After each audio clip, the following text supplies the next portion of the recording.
A dar inicio a la reunión. Para las personas que quizás no me conozcan, mi nombre es Richard Dueñas, soy uno de los psicólogos de la comunidad.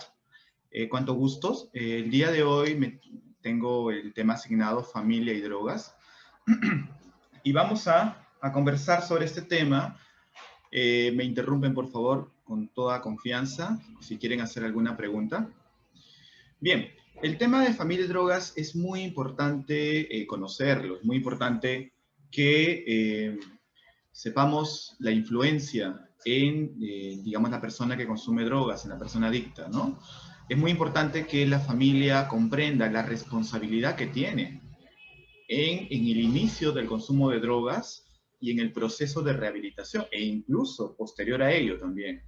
La familia, ustedes, son muy importantes en el tratamiento. Quiero señalar de que no estamos buscando culpables. La familia no es, digamos, los culpables de que su hijo consuma drogas. Claro que no. Pero sí hay conductas que no han ayudado. Son comportamientos de la familia que no han ayudado y que obviamente esto hace que el problema se vaya agravando. ¿Ya? Entonces, el tema es familia y drogas. Bien. Una definición bastante rápida de lo que es una familia, ¿no? Conocemos la definición de familia, es un conjunto de personas unidas por lazos de parentesco que viven juntas relacionadas unas con otras. ¿Ya? Como ustedes ven aquí en la imagen, es un grupo de personas, ¿no? Que comparten creencias, sentimientos, experiencias, comparten ideas también. Podemos encontrar que en todos los miembros de la familia quizás haya un valor que resalte más. Es así que a veces encontramos familias que son más solidarias, familias que son más respetuosas, familias que son mucho más expresivas emocionalmente, y esto es consecuencia pues del tiempo que uno va interactuando con los otros, y obviamente pues esto se va adoptando, ¿no? El compartir sentimientos, información, costumbres, valores, creencias, ¿no? No es lo mismo, pues, una familia de la costa que una familia de la sierra o de la selva, en el sentido de que tienen creencias diferentes, ¿no? Tienen costumbres diferentes, hasta maneras de pensar. Entonces, la familia definitivamente influye mucho en los valores. Vamos a decir, en el hijo que está internado, ¿ya? Puede ser el papá, puede ser el hermano, puede ser la hermana, etcétera, ¿no? Hasta aquí quiero hacer una pausa, quiero que me confirmen si me están escuchando bien. ¿Está todo bien? ¿Me están escuchando? Sí, sí se escucha. Ya, muchas gracias, muchas gracias. Bien, gracias. Bien, en la familia en general, pues cada persona asume un rol, ¿no? Tenemos el rol de los padres, como ya es sabido, el rol de los nietos, en algunos casos cuando la familia es extensa. Mientras más personas pongan la familia, más complejo se vuelve el sistema. Mientras más personas compongan la familia, también aumentan los problemas, ¿no? A veces podemos tener una familia extendida en una casa donde vive papá, mamá, abuelos, nietos, ¿no? Tíos. Entonces, cuando la familia crece, obviamente empiezan más los problemas porque existen a veces algunas comparaciones, existen problemas quizás económicos, ¿no? En donde es el motivo de los problemas entre ellos, etc. Y es un reto a la vez poder convivir con todos ellos, porque también la experiencia de compartir momentos agradables es bastante gratificante, ¿no? Bien, entonces, esta es una definición bastante breve de lo que es una familia, ¿ya? Donde comparten lazos consanguíneos, ¿no? Y bueno, costumbres, valores, ¿no? Aquí en Proyecto Vida, sus hijos, pues, que están aquí internados, también podríamos decir que es una familia, porque comparten tiempo, comparten costumbres, ¿no? Y se van formando también mutuamente, ¿ya? Bien. Antes de hablar sobre las funciones en la familia, es importante recordar, obviamente, que no hay familia perfecta, ¿de acuerdo? No hay ninguna familia en el mundo que funcione al 100% correcto, eso no existe. Toda familia pasa por crisis, toda familia pasa por momentos complicados, ¿no? Por dificultades, y esas dificultades pueden ayudar a que la familia madure. De hecho, las crisis ayudan a que las personas maduremos, el sistema madure, la familia madure, o por el contrario, empeore también. Eso va a depender de cómo hacemos frente a la crisis que puede haber en la familia, ¿no? Bien, las funciones básicas de los padres. ¿Qué funciones tienen los padres? A ver, ¿alguien me podría comentar? Para que esto no sea un monólogo, me gustaría un poquito brevemente compartir. ¿Qué funciones tienen los padres en la familia? Aquí vemos una familia típica, ¿no? Papá, mamá, hijo e hija. ¿Qué funciones tienen los padres en la familia? ¿Quién me podría decir? A ver. Buenas tardes con todos. Buenas tardes, Richard. Soy Luis Marín. Buenas tardes. ¿Me dices tu nombre, Este, por favor? Luis Marín. Marín, ¿cómo estás, Luis? Te escucho, Sí, Marín. Te escuchamos. bueno, pienso que las funciones de los padres es eh, generalmente se tiene hijos, ¿no? Ujú, Y claro. formar los valores, los principios, eh, inculcando dentro de ellos, pues, la solidaridad, el respeto y, bueno, lo que mencioné, ¿no? Claro. Muy bien, Luis. Ser Excelente. líderes, ¿no? Correcto, tienes razón. Eso es precisamente la función de nosotros los padres, ¿no? Los padres precisamente, como acá dice también en la plantilla, y bien lo comenta el señor Luis, proveedor, ¿no? El proveer a la familia, no solamente la parte económica, también proveer pues de valores, ¿no? Proveer buenos ejemplos. Eso es nuestra función como padres. A veces pasa en algunas familias disfuncionales en el que quien asume la autoridad en la familia son los hijos. Y nosotros tenemos que recordar que los padres somos autoridad en la casa. Los padres somos la autoridad y a veces, con el pasar del tiempo, cuando la adicción llega a la casa, a la familia, los padres van perdiendo la autoridad. Entonces, es complicado también poder vivir con una persona que abusa de las drogas porque ya no respeta, pero hay que entender que somos autoridad y ustedes cuando tengan comunicación con sus hijos, posterior a ellos, siempre hay que dar el mensaje claro. Ustedes son la autoridad, ¿no? Ahora, obviamente, si su hijo ya es una persona mayor de edad, por supuesto también que hay que respetar los puntos de vista de él.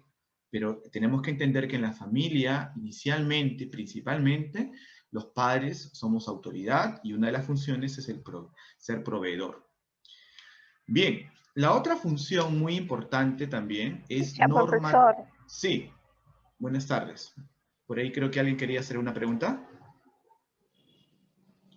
Bien, bien. La otra función importante también en la familia, en el caso de los padres, es normatizador. Miren, en todo lugar sabemos que hay normas, en todas partes hay normas.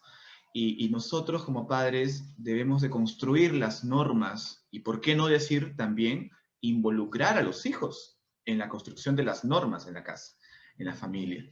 Más aún si los hijos son adolescentes o adultos.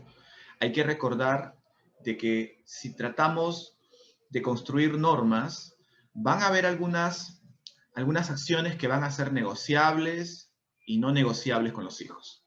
Por ejemplo, una de las normas y que no se negocia con los hijos es que no se permite el consumo de las drogas en la casa, ni en la casa ni fuera de ellas. No se permite, ¿no? Otra cosa, dependiendo de la familia, obviamente hay normas bastante claras, es que no se permite, pues, la violencia, ¿no? En la familia, no se permite, pues, digamos, hacer pasar a cualquier persona a la casa, ¿no? O sea, hay normas, las normas se van construyendo y por eso los padres debemos de sentarnos a conversar con nuestros hijos y mutuamente empezar a construir algunas normas. Algunas normas los padres definitivamente ya tienen que traerlas y eso no van a ser negociables, como lo dije anteriormente. Y otras normas se pueden construir con los hijos. Por ejemplo, digamos, a qué hora se podría regresar de repente de una salida, ¿no? O quizás alguna actividad que un hijo o una hija quiera hacer en casa, que se deba de comunicar a los padres. Eso se puede ir construyendo también. Entonces es importante que los padres den inicio al planteamiento de las normas y por supuesto al cumplimiento de las mismas, ¿no? Bien, otra función importante también en la familia, en este caso los padres, es la función de cohesionador. Los padres debemos de buscar unir a la familia, a los hijos. Suele pasar, lamentablemente, que a veces se forman coaliciones en la familia, así se llama, ¿eh? Las coaliciones son los grupos que se forman en la familia, ¿no? Papá e hija por un lado y mamá e hijo por el otro lado. Y se forman como dos bandos dentro de la familia, ¿no? Que se apoyan y atacan al otro bando, por así decirlo. Entonces, nosotros tenemos que, como padres, tomar en cuenta que nuestras decisiones, nuestras acciones, influyen mucho en nuestros hijos, ¿no? Más si son niños, adolescentes. Entonces es importante siempre buscar la unión y aunque muchos papás digan, yo lo trato a todos mis hijos por iguales, quizás no sea tanto así, porque los hijos no son iguales. Por supuesto que todos los hijos merecen el mismo cariño, pero a veces surge por ahí una pequeña preferencia, ¿no? Quizás por afinidad, por género, etcétera, ¿no? Entonces, y es normal porque, caramba, en la interacción van a surgir eso, pero en la medida de lo posible, generar el equilibrio, generar la armonía, generar la unión en la familia, ¿ya? Bien, vamos avanzando. Por parte de los hijos, las funciones de los hijos es el respeto, ¿no? Los hijos deben el respeto a los padres también, por supuesto, a los hijos. La obediencia también, ¿no? La obediencia, ellos tienen que entender que si están en casa de los padres, pues tienen que respetar las normas, ¿no? Obedecer un poco los mandados, ¿no? Cuando los hijos van creciendo, y eso acá también es válido mencionar, que la dirección que tenemos con los niños, con los adolescentes o con un hijo adulto que aún vive en casa, por supuesto que va a cambiar. A un niño yo tengo que dirigirlo, tengo que guiarlo, ¿no? Escuchar su punto de vista quizá diferente, pero principalmente es el padre quien guía, la madre quien guía. No es así con un adolescente. Ya el adolescente contesta, ya el adolescente contradice y hasta cierto punto es válido también escuchar sus puntos de vista diferentes. Con el adolescente ya tenemos que negociar. Con el adolescente tenemos que darle su lugar también, pero sin perder la autoridad en la familia. Entonces es una habilidad con el adolescente es tratar de que le entienda algunas decisiones familiares, ¿no? Tenemos aquí también la gratitud y la asistencia, ¿por qué no decirlo también? Enseñar a los hijos, que los hijos sean agradecidos con los padres, con las personas que están a su lado, el apoyar también a los padres. ¿Ya? Son las principales funciones que podemos mencionar aquí. No sé si hasta aquí alguien quiere hacer algún comentario, quieran hacer alguna pregunta quizá, o todo está claro, si no para pasar a la siguiente plantilla.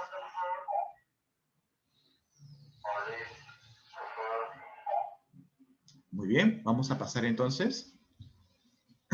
Bien.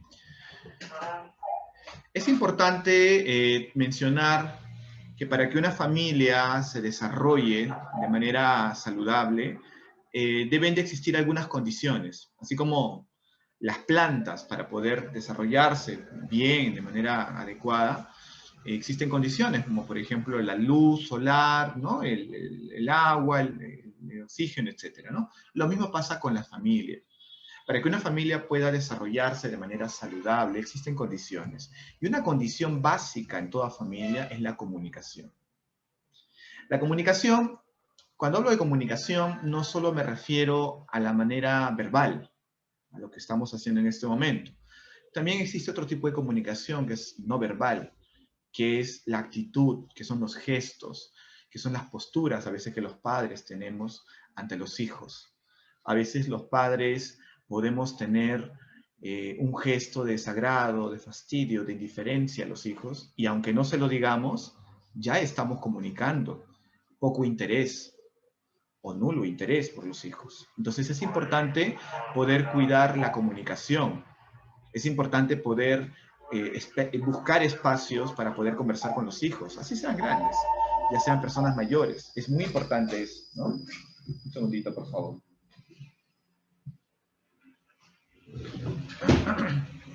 Hay una radio que está sonando y no la encuentro por acá. Bueno, la comunicación, como vuelvo a repetir, es un aspecto muy, muy importante. Y también acá quiero señalar de que tenemos que estar claros en lo que decimos y tenemos que asegurarnos que la otra persona entiende el mensaje. Es usual que a veces el papá diga A y el hijo entienda un B. O el papá dice A, la mamá dice B y el hijo obedece más a la persona que le convenga, ¿no? Entonces, por eso que es muy importante que comprendamos y entendamos que la comunicación es la práctica constante, ¿no? Es una práctica que constantemente debemos perdón, disculpe. Un segundito, por favor, acá hay una interrupción, voy a llamar a una persona para que me ayude con esto. Un segundito, por favor. Un momento, por favor.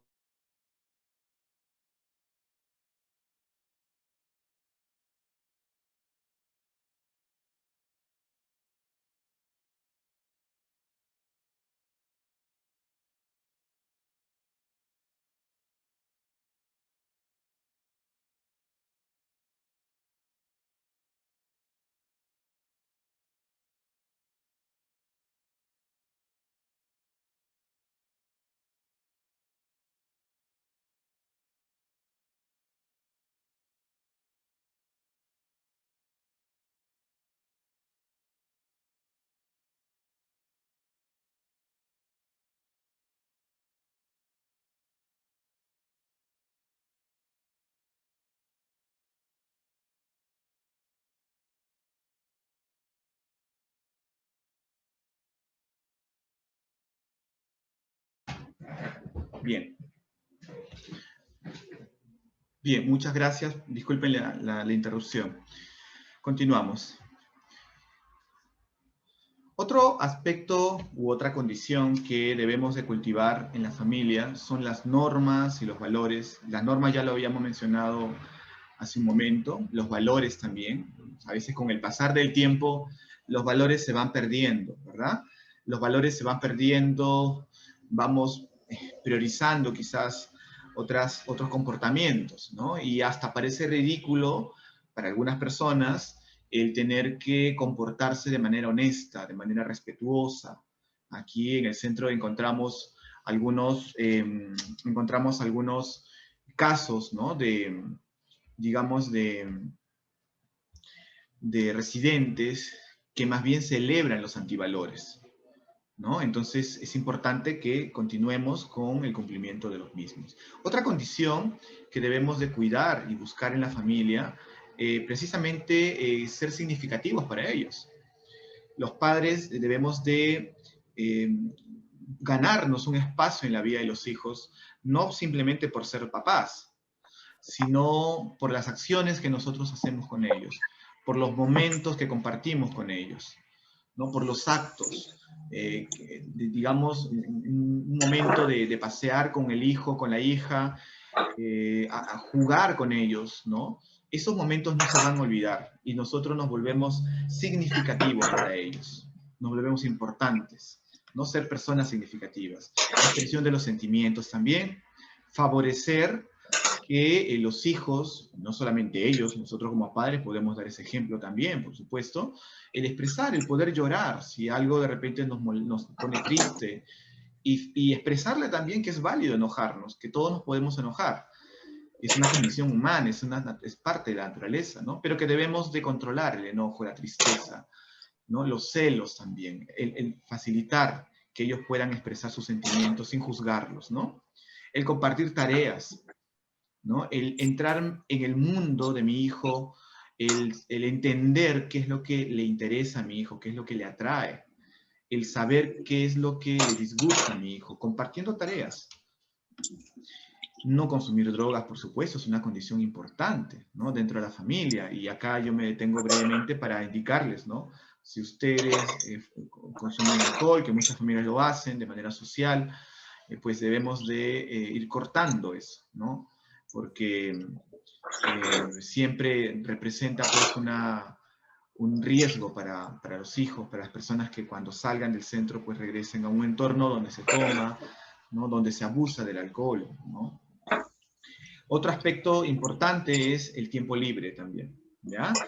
No todo es trabajo, no todo es estudio, también hay que dar un tiempo en el que podemos compartir, como decía, con los hijos, con la esposa, jugar juegos de mesa, valga la redundancia, o quizás hacer actividades que quizás no me guste como padre, pero puedo permitirme participar de lo que le interesa a mi hijo, de lo que le interesa a mi esposa, ¿no? Yo tengo que permitirme hacer cosas nuevas, como yo suelo decir, salir de mi molde y hacer cosas diferentes con mi familia, ¿no? ¿Por qué no?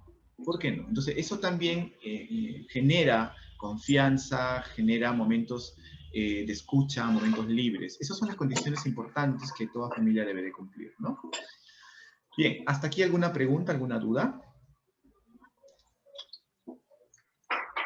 ¿Se está entendiendo? ¿Todo está claro? Bien. Está muy claro. Buenas tardes. Buenas tardes. ¿Cuál es su nombre, por favor? Angélica Cuya. Angélica. Angélica, te escuchamos. Es muy importante lo que usted está hablando, diciendo de que el tiempo, el de compartir con los hijos es muy importante porque cala en ellos y queda el momento, los momentos vividos, ¿no? Calidad.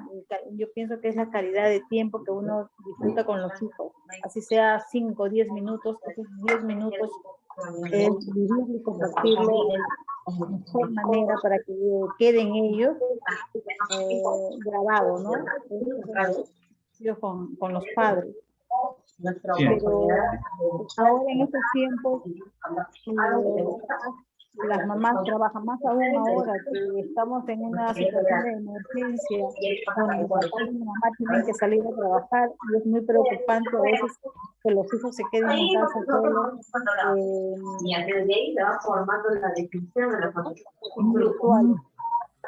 Entonces, ¿cómo abarcaríamos eso en el tiempo, por ejemplo, de los papás que llegan a las 7, 8 de la noche y que lleguen a la casa y los hijos ya están pues prácticamente descansando, el papá también viene cansado, la mamá viene cansada? ¿Cómo podemos afrontar o asumir en ese momento?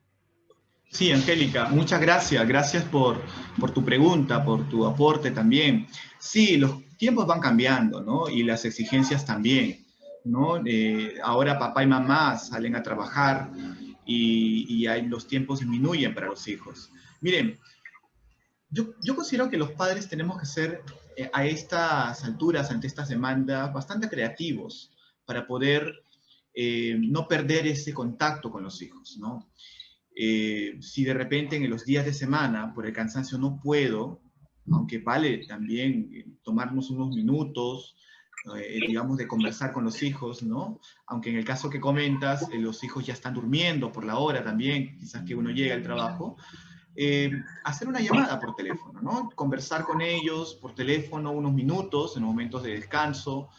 En el caso de los niños, de repente a veces pasa que les cuento algo personal, ¿no? Me voy a permitir hacerlo, no suelo ponerme como ejemplo, pero a veces lo que yo hago, por ejemplo, con mi hijo de 4 años es,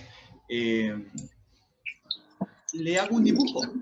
Durante el trabajo me tomo unos 5 minutos, le hago un dibujo, algo que a él le gusta, y él también hace un dibujo para mí, ¿no? Cosa que cuando llego a casa, la emoción de él, y por qué no también la mía, la emoción, ¿no? De encontrarnos y compartir los dibujos y conversar cómo se sintió, esos son experiencias gratificantes. Es la creatividad también de los padres, ¿no? Si en los días de semana quizás no se pueden, puede ser los fines de semana. No, hay que recordar de que durante la semana al menos debemos de buscar espacios para poder compartir con los hijos. Si no se pueden todos los días, los fines de semana, Angélica. Los fines de semana, un sábado en la tarde, un domingo, el compartir. Porque a veces esta exigencia que nos demanda trabajar constantemente hace que descuidemos este otro aspecto en la familia. Y hay muchos casos de chicos que han consumido drogas porque la familia no estaba presente allí.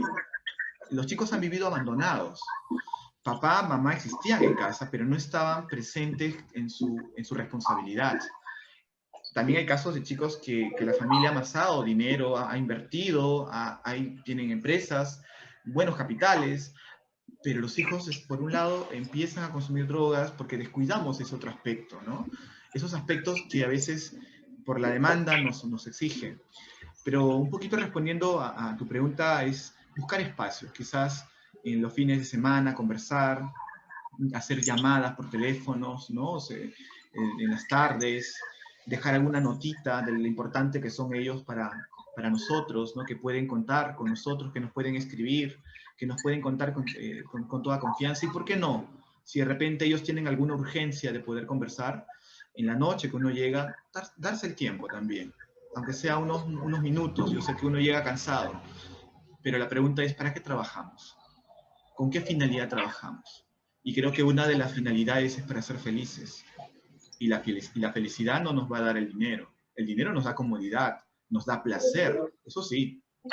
Y hay que trabajar para ello todos, ¿no? Pero también hay que ver el otro aspecto, que es los momentos significativos, que nos dan felicidad y que no cuesta mucho dinero, ¿no? ¿Hace cuánto tiempo de repente que no le dejas una nota a tu hijo, a tu esposa, debajo de la almohada, ¿no? O una sorpresa, unos detalles que a veces se pierde eso con el tiempo, ¿no?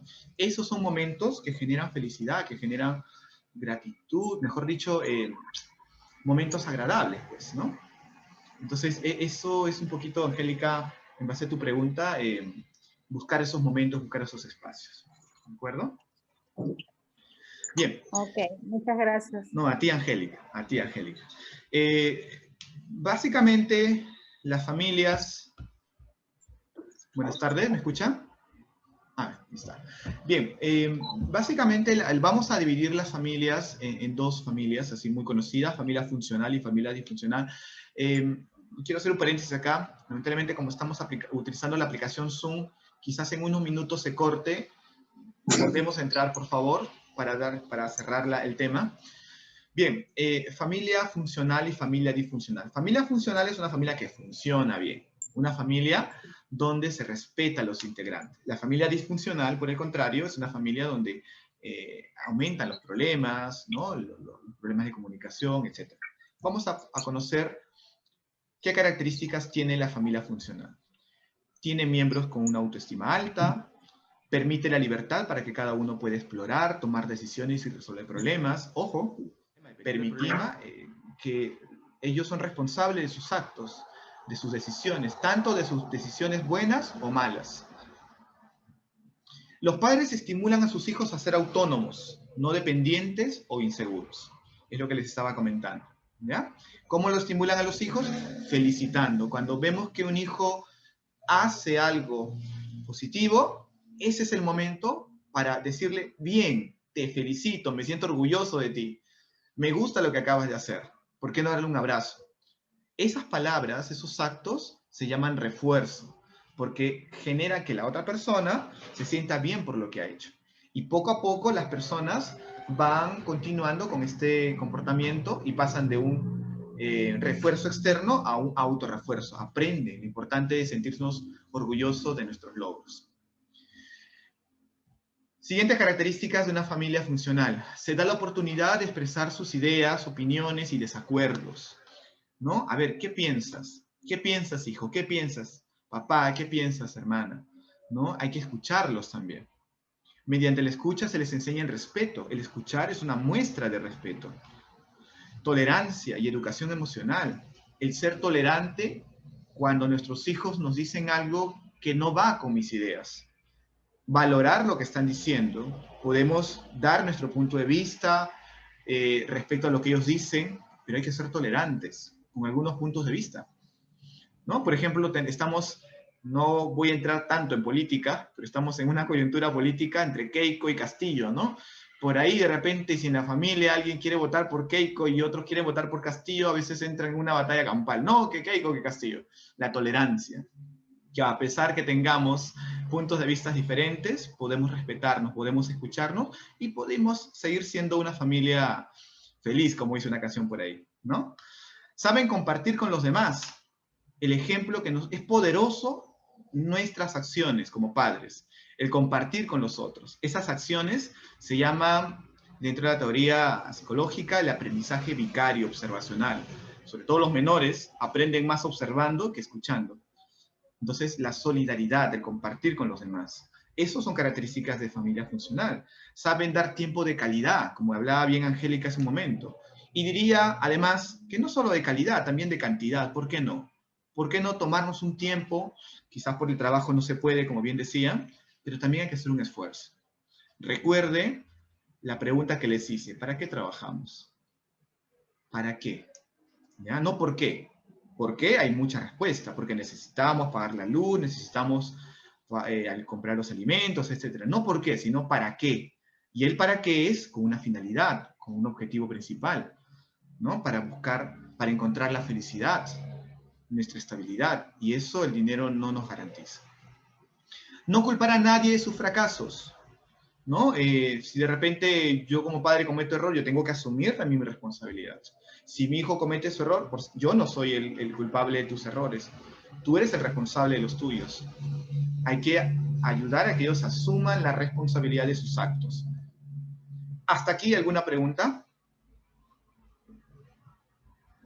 Bien. Muy bien. A ver. Vamos a continuar con las características de la familia disfuncional, es decir, familia que no hay comunicación, donde los miembros pues, se ven perjudicados de una u otra forma. En una familia disfuncional, los padres no satisfacen las necesidades básicas, emocionales o afectivas, y o materiales también.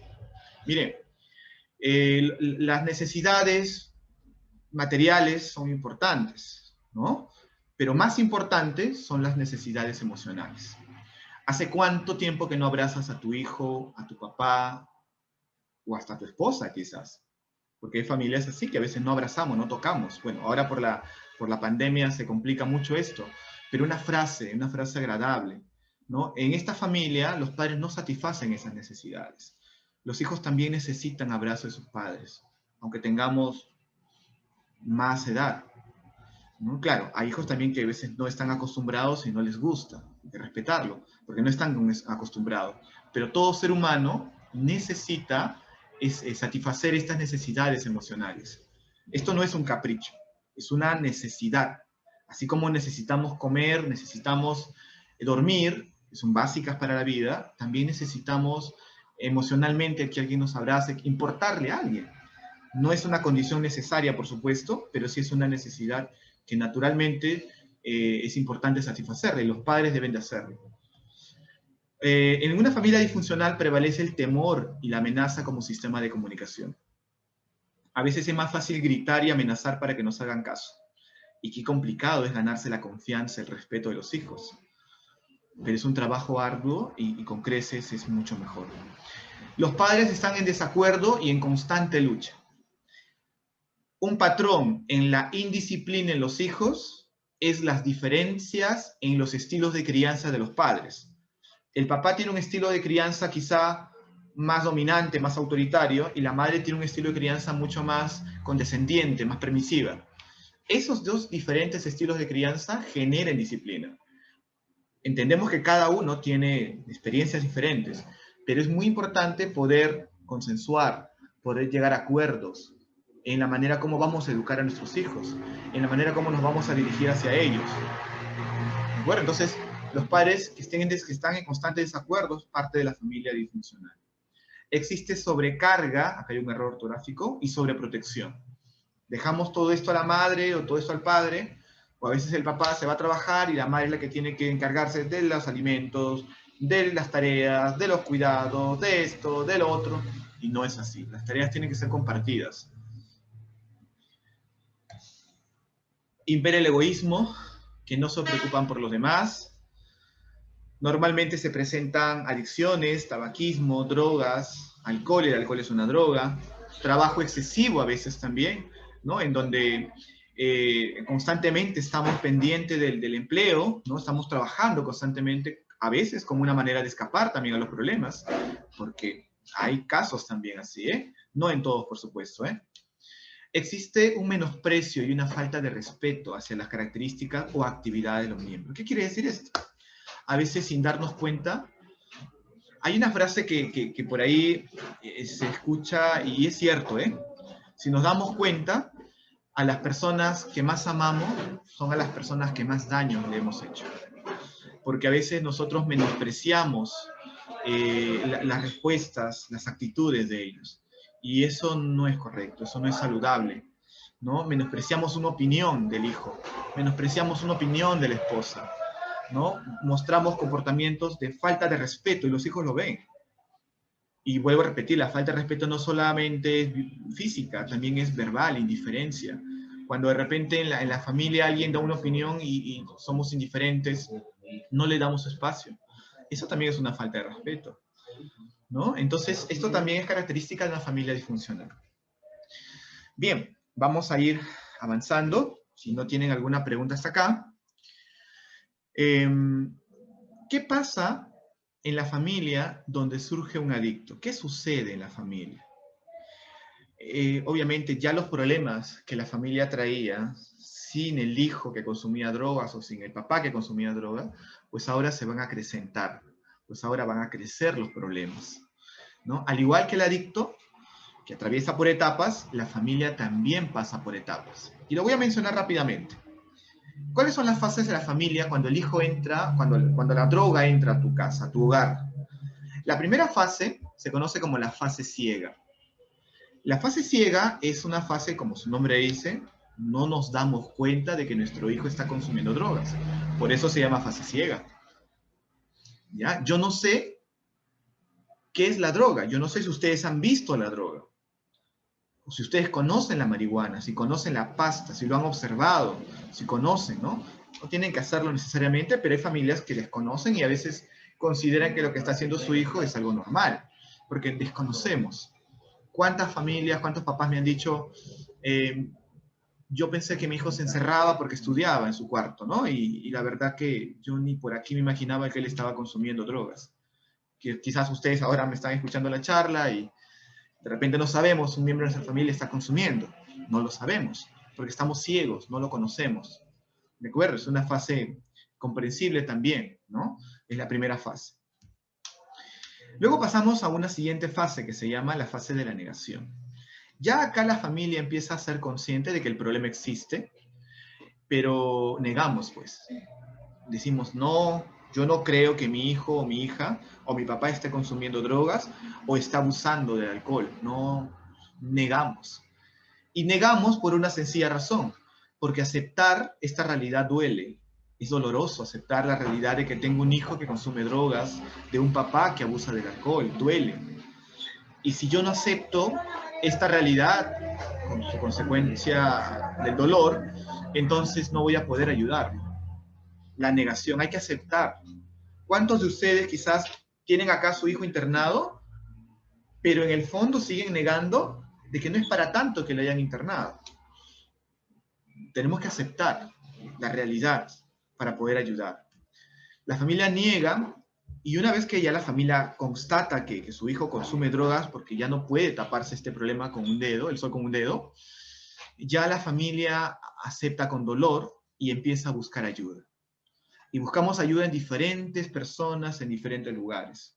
Podemos buscar ayuda en un psicólogo, en un psiquiatra, en un centro de rehabilitación, o podemos buscar ayuda también en un tío, en un padrino, en un pastor. Hablamos con el pastor, le dices, pastor, por favor, venga a mi casa, converse con mi hijo que está consumiendo drogas, hable con él, por favor, a usted le va a escuchar. Algunos lo llevan a un curandero, lo llevan a los chamanes, ¿no? Algunos traen a un padre para que pueda bendecir a la casa. Dice, buscamos ayuda. De muchas formas, ¿no? Y cuando el problema ya es grave, por más ayuda que nosotros estemos buscando o encontremos, no va a cambiar la realidad porque el problema requiere ya de otro tipo de intervención. En este caso podría ser un centro de rehabilitación si la persona abusa o es adicta a las drogas. Si no lo es, un tratamiento ambulatorio sería suficiente. Si el problema no cambia, la familia pasa a otra etapa, que es la fase de la frustración. La fase de la frustración, como su nombre lo dice, la familia se frustra. Y ahí viene la violencia. Papá saca la correa y lo bota al hijo ya porque se cansó. Le ayudó de una forma, le ayudó de otra manera y el hijo no cambia. La familia se frustra. Empiezan los problemas entre los padres. Papá dice, tú tienes la culpa, mamá dice, tú tienes la culpa porque no estuviste con él, tú que fuiste muy sobreprotector, etcétera, etcétera, ¿no? Entonces la frustración hace que a veces botemos a nuestro hijo de la casa, golpeemos para que cambie, ya no nos importa. Ahí empieza la familia a destruirse cada vez más. La familia empieza a desintegrarse. Y lamentablemente pasamos a una fase de estallido y de resolución. La familia explota con actos de violencia, como decía anteriormente, explota con separaciones, explota con, ya no solo conversan, sino agreden. Yo no sé si ustedes han llegado a esta fase, es posible, ¿no? Y si hemos llegado, tenemos que tomar en cuenta que ahora tenemos que ir regresando, tenemos que mejorar todo esto, ¿no? Y finalmente, pero aquí en la última fase de estallido y resolución, la familia a veces se separa, a veces los padres, papá abandona la casa, deja el problema, vamos a decirlo así, de mala forma, con la madre, ¿no?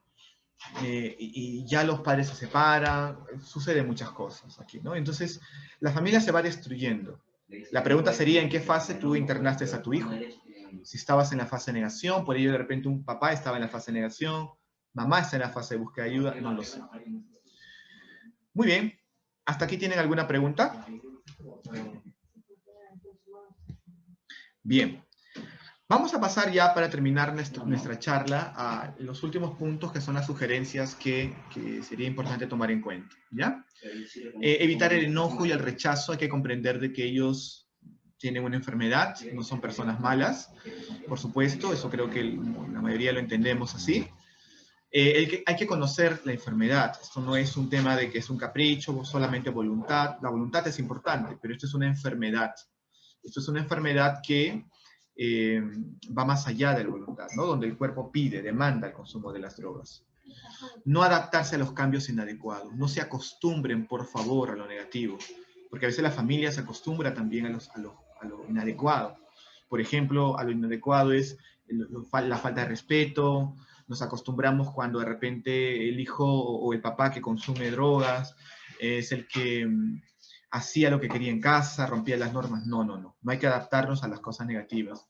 Hay que luchar, y luchar en el buen sentido de la palabra, por supuesto, mantener las normas y costumbres, las buenas costumbres.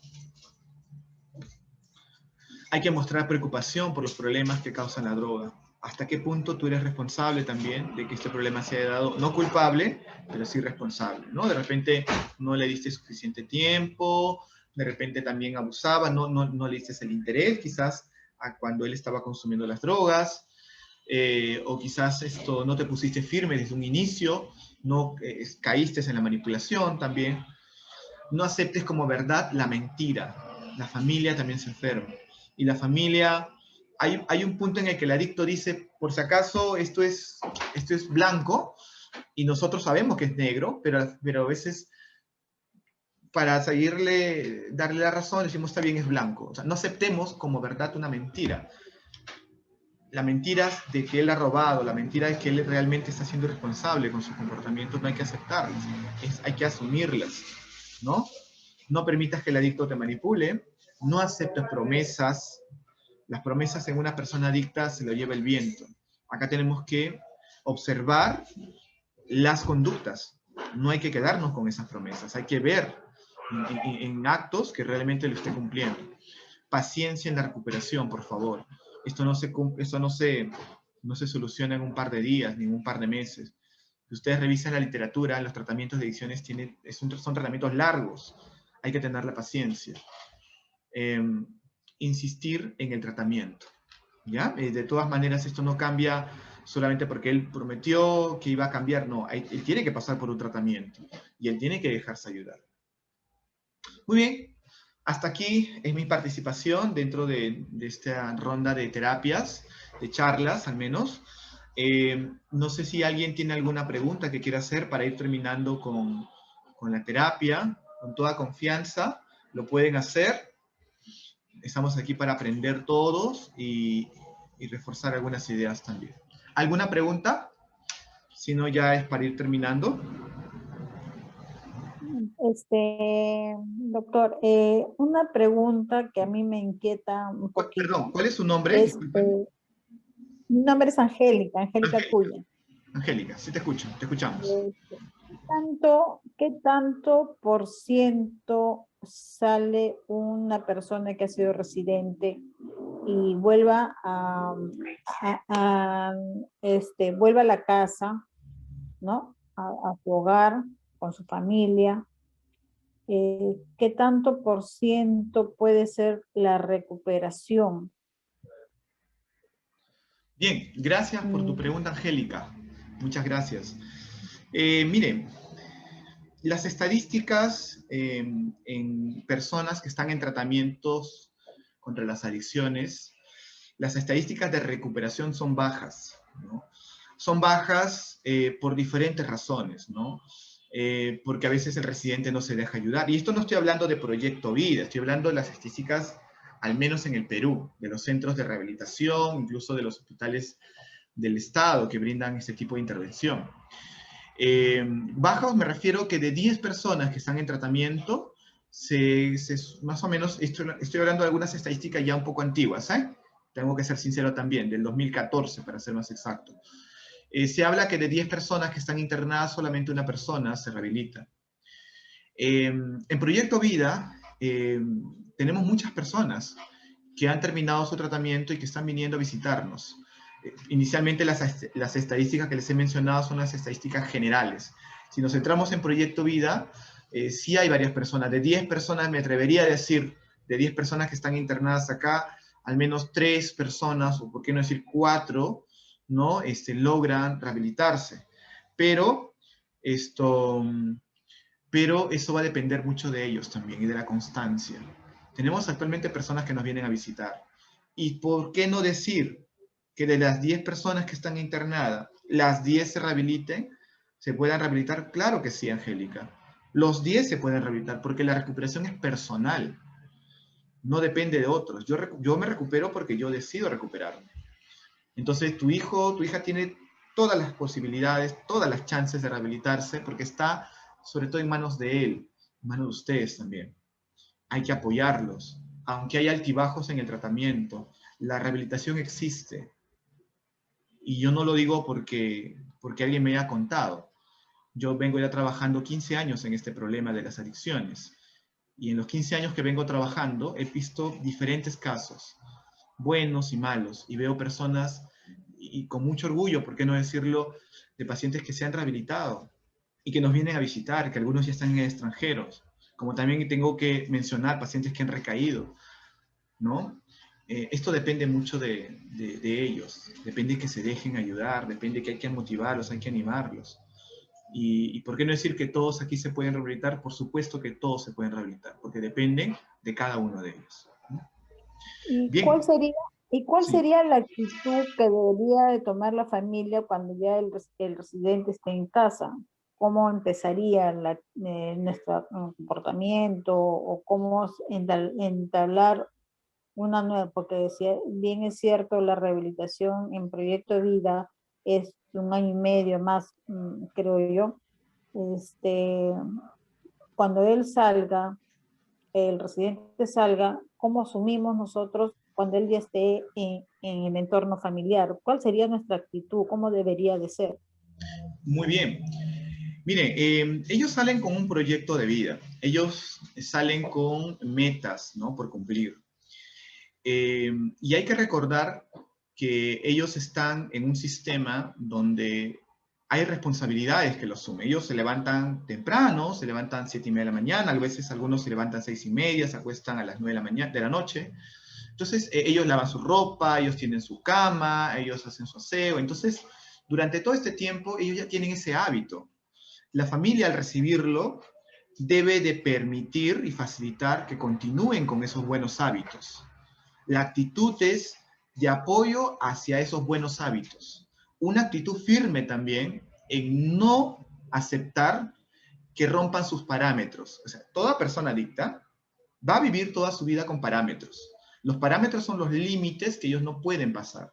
Por ejemplo, si yo fuese una persona adicta, yo no podría juntarme con las personas de consumo. Ese es mi parámetro. Yo no puedo ir por estar por ciertas zonas, parques, lugares, son mis parámetros, ¿no? Entonces, Yo no puedo permitir, no voy a tolerar que él esté yendo a estos lugares. ¿Por qué no hacer una reunión al recibirlo en casa? Hacer una reunión y de explicarle, hijo, estamos felices que regreses al hogar, pero a la vez también quiero que sepas de que aquí hay normas que durante tu ausencia se han ido fortaleciendo y que tú te integras a un sistema con normas y reglas y que las cosas que tú vayas a aportar en el sistema familiar son muy importantes, pero tienes que respetar las reglas de la casa, tomar los exámenes toxicológicos periódicos, tiene que regresar la comunidad terapéutica a reforzarse en Proyecto Vida o puede reforzarse en otro lugar si desea, pero tiene que continuar con un refuerzo. Tenemos que ser firmes y a la vez tenemos que ser amorosos también con ellos. Hay que encontrar ese equilibrio. Firmes cuando vemos que ellos rompen las normas o están teniendo ruptura de parámetros, hay que ser firmes, eso no lo vamos a tolerar. Una más que tú hagas esto, simplemente vas a tener una consecuencia. O lamentablemente, si tú te niegas al examen toxicológico, yo voy a asumir que ya has consumido drogas. La actitud compasiva, demasiada compasiva y permisiva no ayuda en estos casos. No quiero dejar de mencionar la parte también amorosa, la parte sensible. Hay que abrazarlos también porque ellos también necesitan ese soporte. Entonces hay que buscar los momentos para felicitar y los momentos para ser firmes. No sé si logro responder tu pregunta, Angélica, pero básicamente va a ese punto. De hecho, él tiene que salir aquí con un horario, con unas responsabilidades fuera de casa, dentro de casa, ¿no? Y él tiene que someterse porque es lo correcto para él, ¿no? ¿Ya? Sí, ok, muchas gracias. A ti, Angélica, gracias por su participación también. Muy bien, les agradezco a todos el tiempo que se han tomado. Hola, buenas tardes, Richard. Sí, Luis, te escuchamos. Por favor, mande una pregunta en el chat. Oh, perdón, disculpa, yo estoy aquí. A ver, un segundito, por favor. Un momento, por favor. Sí, es importante poder participar. Por el chat también lo pueden hacer.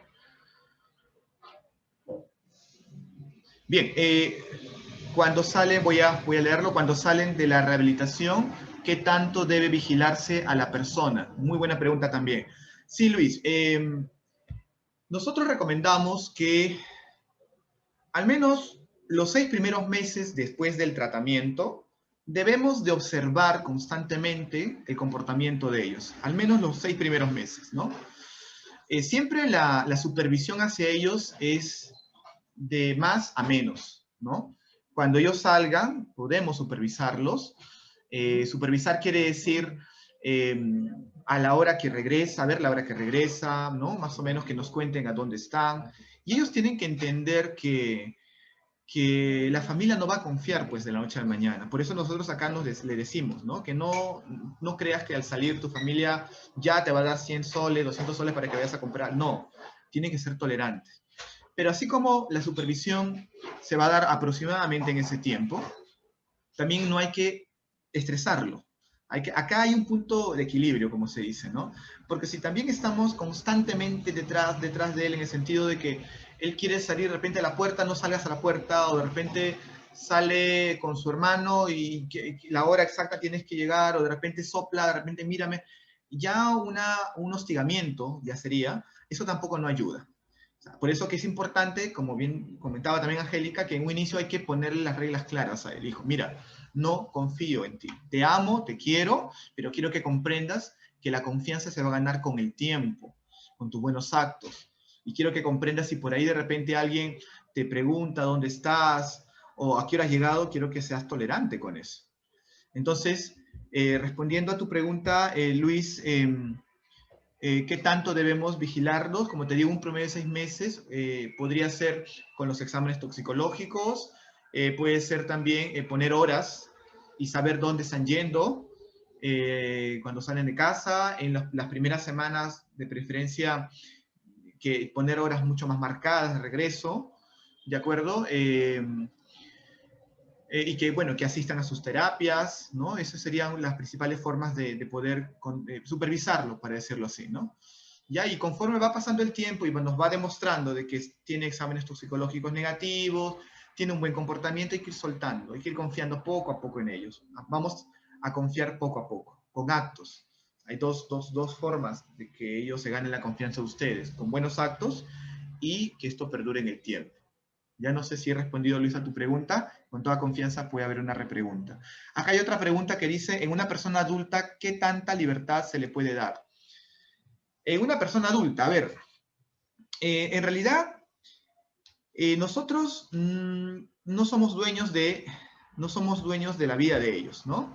Al hablar de libertad, estoy entendiendo de cuánta confianza, cuánta soltura podemos tener a ellos, ¿no?